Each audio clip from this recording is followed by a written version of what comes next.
So for the front left harness, I worked a little bit on just kind of the wires out of the way.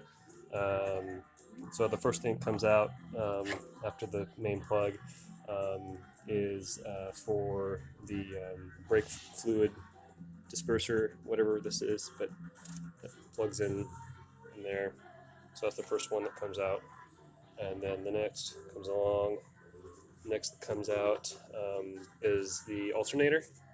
So we got powerful alternator and wire, and then I think this is the oil pressure gauge.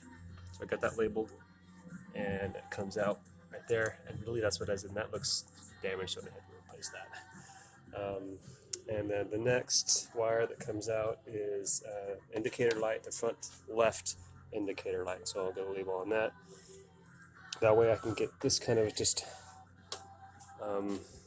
up and out of the way for now, and then I'll work on removing the remaining of the harness.